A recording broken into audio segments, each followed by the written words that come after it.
So, here is this extraordinary phenomenon. Now let me say, having presented you with all these fireworks, let me say a few sober things about Zen as a historical phenomenon. Zen is a subdivision of Mahayana Buddhism. And as you know, that is the school of Buddhism which is concerned with realizing Buddha nature in this world. Not necessarily by going off to the mountains or by renouncing family life, everyday life, etc., as if that were an entanglement, but realizing in the midst of life the possibility of becoming a Buddha.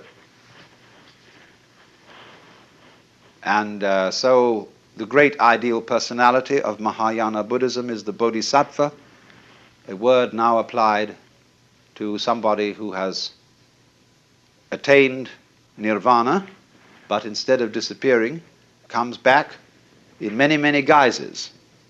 There's a famous painting of one of the bodhisattvas in the form of a prostitute.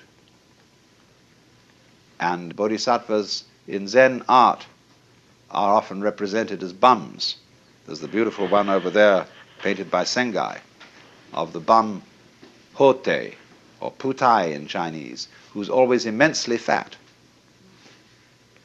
And he's saying, Buddha is dead. Maitreya, who is supposed to be the next Buddha, hasn't come yet. I had a wonderful sleep and didn't even dream about Confucius. And he's just stretching and yawning as he wakes up. So, Zen is Mahayana, Indian Mahayana Buddhism, translated into Chinese,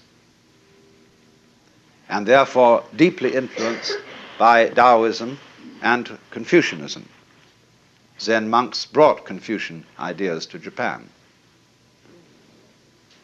And the origins of Zen lie actually around the year 414, at which time a great Hindu scholar by the name of Kumarajiva was translating with a group of assistants the Buddhist sutras into Chinese.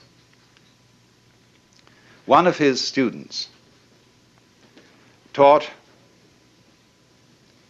that all beings whatsoever have the capacity to become Buddha, to become enlightened, even rocks and stones,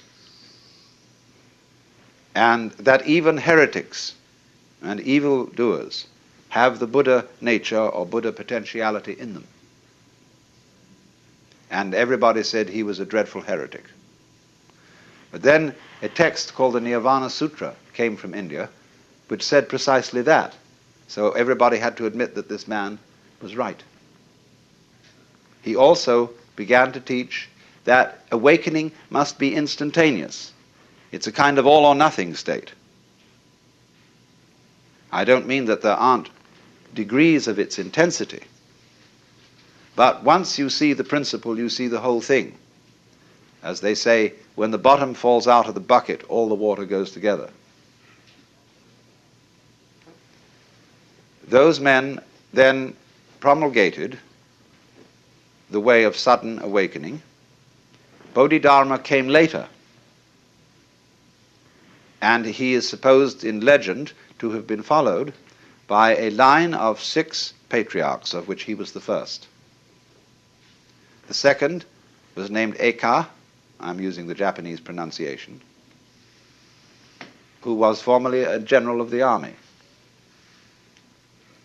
Then the third was Sosan, who wrote the Shinjinmei, which is a most marvelous little summary of Buddhism in verse.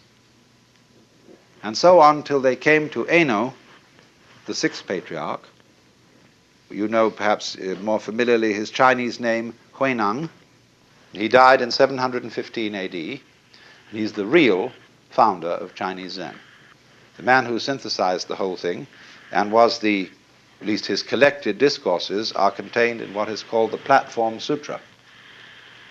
And any student of Zen should read the Platform Sutra. But Eno really fused Zen with the Chinese way of doing things. And he emphasized very thoroughly, do not think you are going to attain Buddhahood by sitting down all day and keeping your mind blank.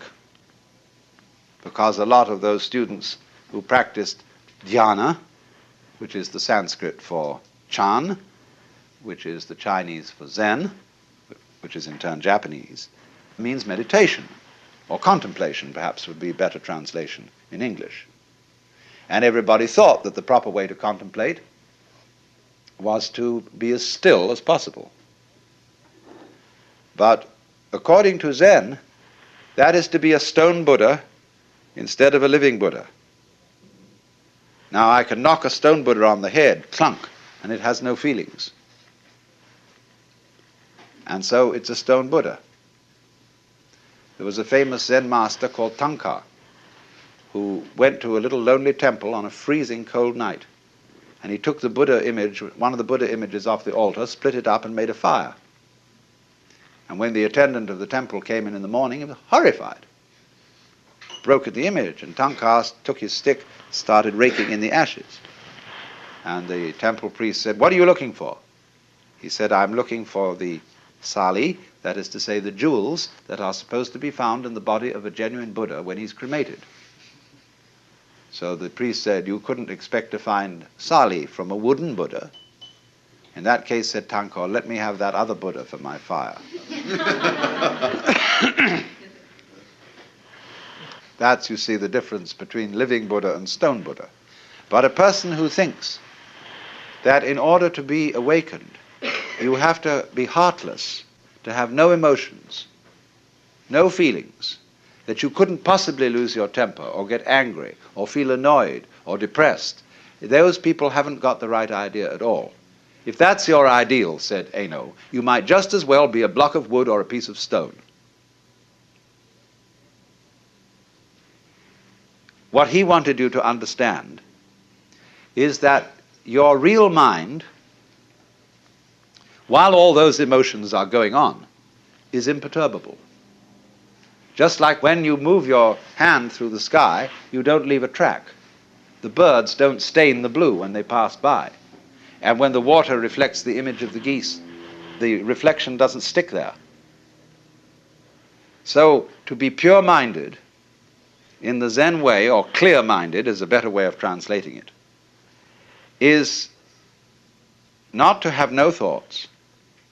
It's not a question of not thinking about dirty things. One great master of the Tang dynasty, when asked, "What is Buddha?"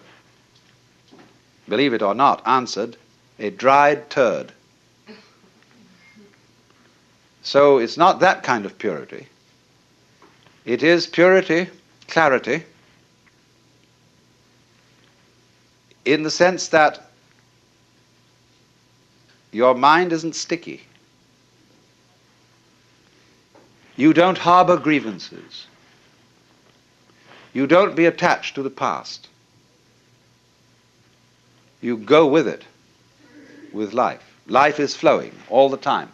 That is the Tao, the flow of life. You are going along with it whether you want to or not. You're like people in a stream. You can swim against the stream, but you'll still be moved along by it. And all you'll do is wear yourself out in futility. But if you swim with the stream, the whole strength of the stream is yours. Of course, the difficulty that so many of us have is finding out which way the stream is going. But suddenly, as it goes, all the past vanishes, the future has not yet arrived. And there is only one place to be, which is here and now. And there is no way of being anywhere else, none whatever. If you understand that thoroughly, your task is finished. You then become instantaneous.